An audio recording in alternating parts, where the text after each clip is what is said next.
Hello everyone, welcome to my channel CS Ab Initio. Today we learn about flaws in contract. In my previous lectures, we have studied about what is contract, what are the types of contract, what is consideration, how contract materializes, what is the role of offer and acceptance. So in this video, we are going to discuss the flaws in contract. What are the probable flaws which can happen in contract, which can make contract void or voidable or a illegal contract? So we'll understand the meaning of void, voidable and illegal contract, and we'll also study about the flaws which may lead to void, voidable and illegal contract. So let's start.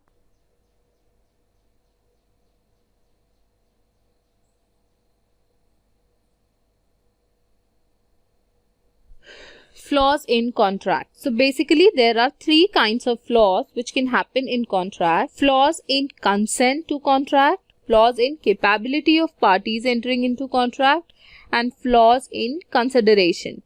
First we'll study about flaw in capacity. So a general rule is all the natural persons have full capacity to enter into contract, and once they enter into contract, it becomes binding on both the parties. But there are some exceptions. So, Contract Act says minors, lunatics and person disqualified from contracting by law are not capable of entering into contract, and if these persons enter into contract, it is not binding on them. So, minors in our law, a person below the age of 18 are called minors. Any person above 18 is major and he or she can enter into contract. But minors cannot enter into contract. They can enter into contract only through their guardian. Second, persons who are not capable of contracting are lunatics. The persons who are mentally retarded, who are insane, who are not mentally stable are basically a lunatics and they cannot enter into a contract. And third category is person disqualified from contracting by a law. So, a law also specifies a certain category of persons who are specifically disqualified from entering into a contract. So, if they are specifically disqualified by law, then also the contract entered into by them are not binding. So, Section 11 of Indian Contract Act deals with incompetency, or we can say a competency to contract. It says the person who is competent to contract is only one who has attained the age of majority, that is 18. He is of sound mind, and third, he is not disqualified from contracting by any law to which he is subject. सबसे पहला condition है he should be major, that is he should have attained the age of majority in India, that is 18 years. Second condition है वो sound mind का होना चाहिए, वो पागल या बेवकूफ नहीं होना चाहिए, उसको पागल या बेवकूफ लीगली प्रूवन नहीं होना चाहिए, right. And third condition is वो डिस्क्वालिफाइड नहीं होना चाहिए by any law to which he is subject. अगर ये तीन कंडीशन सेटिस्फाइड है, then according to section 11 of Indian contract act, person is competent to contract. So, basic rationale behind this competency to contract is both the parties should be mature enough to understand the legal implications of their conduct. Both should have mature mind so that they can understand what they are entering into, what type of contract they are entering into, and what are the consequences of binding contract on them. So, as per law, there is a common yardstick to measure the maturity of person, that is, he has attained the age of majority and should be of sound mind. Once the person have attained the age of majority and he is of sound mind, the law automatically presumes that he has reached to the level of maturity so that he can identify the pros and cons of entering into a contract, he can understand the consequences of entering into a contract and can enter a binding contract. And because of this legal presumption, there is a bar on minor and lunatics to enter into a contract. Second kind of flaw in contract is flaw in consent. So, for every contract we have studied, there should be a free consent. Consensus ad idem is a basic of a contract. So, if there is any kind of flaw in the consent, then it is not a valid contract. And we can say the consent is not valid only if it is not free. If the consent to enter into contract is not freely given, it is not a valid contract. So basis of every contract is consensus ad idem. Both the parties should mutually agree on the same thing at the same time in the same sense. So if this consent is not clear, the consent is not free, then it is not a contract. When we can say the consent of a person entering into contract is not free. So there are 5 basic terms used in Indian Contract Act, existence of which shows that the consent of the person is not free. First is coercion, undue influence, misrepresentation, fraud and mistake. So these are the 5 things. If a person can prove that he has given his consent under the influence of these 5 circumstances, then he can be exempted from entering into a contract and contract becomes voidable at the option of the person whose consent is not free. So अगर किसी person की consent free नहीं है, उसे ये prove करना पड़ेगा कि either वो consent उसने out of coercion दिया है, अनड्यू इन्फ्लुएंस था उसके ऊपर, आउट ऑफ मिसरिप्रेजेंटेशन दिया है, फ्रॉड दिया है या आउट ऑफ मिस्टेक दिया है. अगर ये 5 सर्कमस्टांसेस में कोई एक भी सर्कमस्टांसेस वो प्रूव कर देता है, देन लॉ ये मानती है कि उसकी कंसेंट फ्री नहीं थी और उसको एग्जेम्प्ट किया जाता है कॉन्ट्रैक्ट बाय ऑनर करने में. सो इन सर्कमस्टांसेस में जिस पर्सन की कंसेंट फ्री नहीं है, उस पर्सन के लिए ये कॉन्ट्रैक्ट वॉइडेबल है at his on option. So consequence of lack of free consent is the contract is voidable at the option of a person whose consent is not free.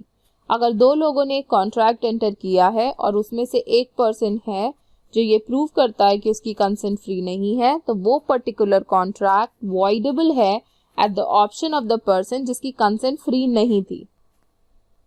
Now one by one we'll understand what coercion, undue influence, misrepresentation, fraud and mistake mean.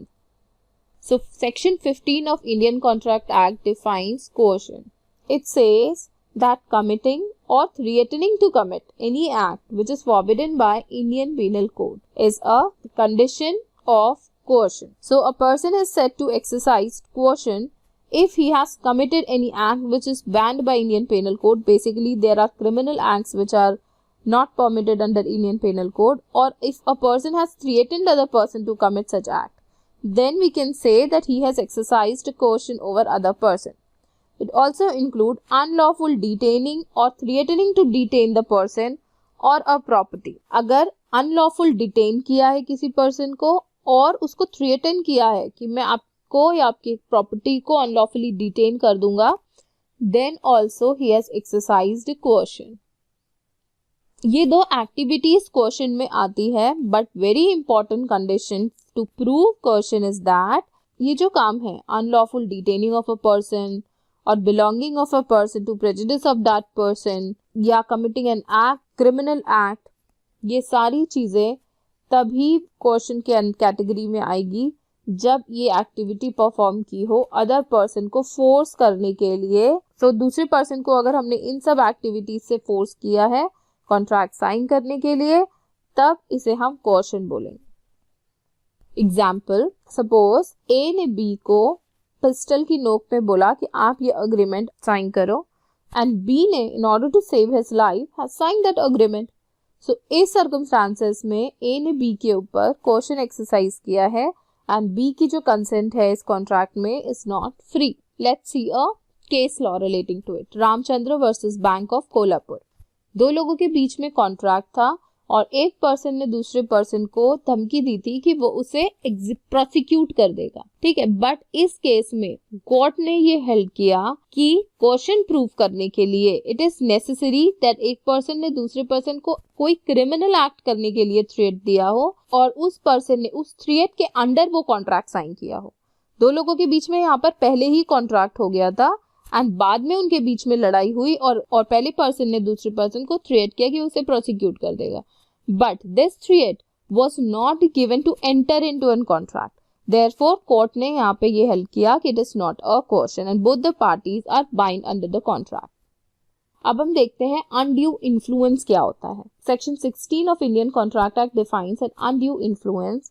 ये कहता है where the relation subsisting between the parties who are entering into contract are such that parties are in position to dominate the will of other and uses that position to obtain unfair advantage over other। तो ये बोलता है अगर दो लोगों के बीच में कुछ ऐसे रिलेशन हैं जिसमें एक पर्सन दूसरों के ऊपर डोमिनेंस एक्सरसाइज करने की पोजीशन में है और वो अपनी ये पोजीशन यूज करता है अनफेयर एडवांटेज लेने के लिए, तब हम बोलेंगे कि उसने अनड्यू इन्फ्लुएंस एक्सरसाइज किया।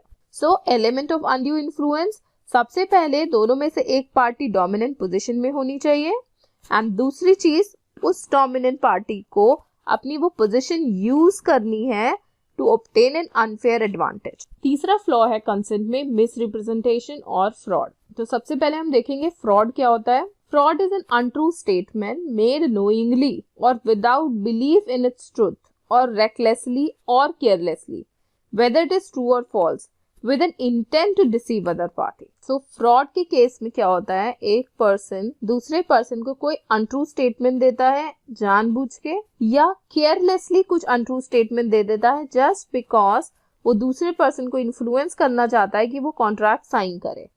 सो पहली कंडीशन है कोई गलत स्टेटमेंट दिया गया है और with an intent to deceive दिया गया है, गलती से नहीं दिया गया, जानबूझ के दूसरे को इन्फ्लुएंस करने के लिए दिया गया है ताकि वो कॉन्ट्रैक्ट साइन करे। और मिस रिप्रेजेंटेशन स्लाइटली डिफरेंट होता है फ्रॉड से। मिस रिप्रेजेंटेशन के केस में अ पर्सन कोई फैक्ट तोड़ मरोड़ के दूसरों के सामने पेश करता है ताकि वो उस मिसप्रेजेंटेशन के इन्फ्लुएंस में कॉन्ट्रैक्ट साइन कर दे। So if two persons are entering into contract and one of them is misrepresenting some fact to other in order to influence other to enter into a contract, then he is said to have misrepresented the fact, but misrepresentation होना चाहिए with an intention to induce other party to enter into a contract। अगर दोनों में से कोई एक person अपना सिर्फ ओपिनियन एक्सप्रेस कर रहा है कि मुझे ऐसा लगता है, that doesn't amounts to misrepresentation. Misrepresentation का मतलब होता है जानबूझ के कोई फैक्ट गलत बताया गया हो या घुमा के बताया गया हो या आधा फैक्ट बताया गया। So these are the 4 ways in which a person can misrepresent a fact। First, an active concealment of a fact by one having a knowledge or belief of the fact। ठीक है, तो अगर तो contract करते time किसी एक person को कुछ फैक्ट पता है, उसको उस फैक्ट की नॉलेज है या बिलीव है कि वो फैक्ट ट्रू है, बट फिर भी वो फैक्ट कंसील करता है, मतलब छुपाता है दूसरे पर्सन से, तो वो मिस रिप्रेजेंटेशन कर रहा है। सेकेंड सर्कमस्टांस है कि a promise made without any intention of performing it. अगर एक पर्सन दूसरे पर्सन को बोलता है कि आप ये कॉन्ट्रैक्ट एंटर कर दो और वो उसे कुछ करने के लिए प्रॉमिस करता है उस कॉन्ट्रैक्ट एंटर करने के लिए, बट वो प्रॉमिस उसने इस इंटेंशन से की है कि वो उसे परफॉर्म नहीं करेगा, वो प्रॉमिस अपनी पूरी नहीं करेगा, then also it amounts to misrepresentation. Any other act fitted to deceive, इसके अलावा वो कॉन्ट्रैक्ट करते टाइम कोई भी ऐसा एक्ट करता है जो दूसरे पर्सन को डिसीव करने के लिए है, धोखा देने के लिए है, तब भी वो मिसरिप्रेजेंटेशन कहलाएगा। और इसके अलावा कोई ऐसा एक्ट या कोई ऐसा ओमिशन जो लॉ ने डिक्लेयर किया है कि वो फ्रॉडुलेंट है, तब भी हम मिसरिप्रेजेंटेशन और फ्रॉड की कैटेगरी में डालेंगे उस कॉन्ट्रैक्ट को। In case of fraud and representation, it is important to understand that जरूरी नहीं है कि दो पर्सन जिन्होंने कॉन्ट्रैक्ट साइन किया है उन्हीं ने मिसरिप्रेजेंटेशन या फ्रॉड किया हो। So a fraud can be committed by a party to contract, मतलब जो कॉन्ट्रैक्ट एंटर कर रहा है, और with his convince by his agent. ठीक है, मतलब कॉन्ट्रैक्ट जो साइन कर रहा है जरूरी नहीं है वही फ्रॉड या मिसरिप्रेजेंटेशन करे, उसके कंसेंट से उसका कोई एजेंट या उसका कोई पर्सन भी वो मिसरिप्रेजेंटेशन कर सकता है, वो फ्रॉड कर सकता है, प्रोवाइडेड दैट अदर पार्टी को ये प्रूव करना है कि ये जो फ्रॉड उसने या उसके एजेंट ने किया था वो with an intent to deceive other party to enter into a contract. और जरूरी नहीं है अदर पार्टी को इन्फ्लुएंस करने के लिए, उसके एजेंट को भी इन्फ्लुएंस करने के लिए अगर मिसरिप्रेजेंटेशन या फ्रॉड किया है, देन ऑल्सो वो इसी कैटेगरी में आएगा। सो मिसरिप्रेजेंटेशन और फ्रॉड नॉट नेसेसरली जो पार्टी कॉन्ट्रैक्ट एंटर कर रही है वही करे, उसका कोई एजेंट भी कर सकता है with his consent. Not necessarily जो साइन कर रहा है कॉन्ट्रैक्ट उसी के ऊपर होना चाहिए, उसके किसी एजेंट के ऊपर भी या उसके किसी पर्सन के ऊपर भी मिसरिप्रेजेंटेशन या फ्रॉड वैलिड माना जाए। So in case of fraud or misrepresentation, the other party is entitled to damages. So अगर misrepresentation और fraud हुआ है तो उस contract में जो पार्टी रिसीव हुई है, जिसको धोखा दिया गया है, उसके पास राइट है, right to be indemnified. He can recover damages, he can get indemnification for the damages caused to him due to fraud and misrepresentation. जब हम कोर्शन और अनड्यू इन्फ्लुएंस की बात कर रहे हैं, फ्रॉड या मिसरिप्रेजेंटेशन की बात कर रहे हैं, तो एक स्पेशल तरह के कॉन्ट्रैक्ट होते हैं, contracts uberrimae fidei. In category of contracts में लॉ एक स्पेशल ड्यूटी इम्पोज करती है जो पार्टी कॉन्ट्रैक्ट एंटर करता है, a duty to act with utmost good faith, that is to disclose all the material information. ये नॉर्मल कॉन्ट्रैक्ट से different इसलिए है क्योंकि इसमें पार्टी को सुओ मोटो खुद से सारे मटेरियल फैक्ट्स डिस्क्लोज करने पड़ते हैं and he has to act in utmost good faith. Let's see what kind of contracts are called uberemei fede. First, the contract of insurance of all kinds. So, जो insurer है और जो insured है, he or she has to act with utmost good faith. He has to declare each and every fact, whether he consider it as mandatory or not. It has to be declared in the contract. So, अगर कोई life insurance लेने जा रहा है and वो heart patient है, then a law imposes duty on him to act with utmost good faith and declare that he is an heart patient, whether उसे insurer ने ये पूछा हो या नहीं. Company prospectus should contain each and every disclosure about the corporation while issuing the shares or debentures in public, because they are taking a public money, and law imposes duty on them to disclose each and every material fact about the organization. In contracts of sale of land, अगर कोई property या land की dealing के लिए contract हो रहा है, उसमें भी law imposes a duty to declare each and every fact about that land. And in case of family arrangements, किसी भी तरह का फैमिली अरेंजमेंट होता है म्यूचुअल कंसेंट से बिटवीन द फैमिली, और सपोज फैमिली में कोई पार्टीशन हो रहा है, किसी एक प्रॉपर्टी का पार्टीशन हो रहा है, कुछ अलोकेशन हो रहा है, किसी भी तरह का फैमिली अरेंजमेंट है, उस सर्कमस्टांसेस में भी लॉ इम्पोज करता है duty to disclose all material fact, and parties should act with utmost good faith, maximum good faith, हर एक चीज बताने की जिम्मेदारी. So contracts of uberemei fede में अगर कोई भी पार्टी डिस्क्लोज नहीं कर रही है कुछ information, then contract is voidable at the option of other party. दोनों में से जो भी पार्टी गुड फेथ में नहीं एक्ट करती है, तो अदर पार्टी के पास ये ऑप्शन होता है कि वो कॉन्ट्रैक्ट को void डिक्लेयर कर दे. Third flaw in contract is legality of object. In case the object is illegal, object for which contract is entered into is illegal, there is a flaw in contract and contract is also not valid. In case the consideration for which contract is entered into or object for which contract is entered into is unlawful, in that circumstances there is no contract और उसको हम valid contract नहीं मानेंगे. So, one of the major requirement of contract is that it should have entered into for a legal object. किसी को murder करने का जो कॉन्ट्रैक्ट है, ये कभी भी लॉफुल नहीं हो सकता, कभी भी इन्फोर्सिबल नहीं हो सकता. So, section 23 says the consideration or object of agreement is lawful unless it is. So, कौन-कौन से consideration और object को section 23 में lawful माना है? First, a consideration or object should not be specially forbidden by law. अगर उस contract को परमिट किया जाए, it could defeat the provisions of law. कोई ऐसा कॉन्ट्रैक्ट है, उसको अगर लॉ ने इन्फोर्स किया, उसको परमिट किया, तो वो लॉ के प्रोविजंस को डिफीट कर सकती है, वो इलीगल हो सकती है. Then also there is a flaw. Third, अगर कोई फ्रॉडुलेंट कॉन्ट्रैक्ट है.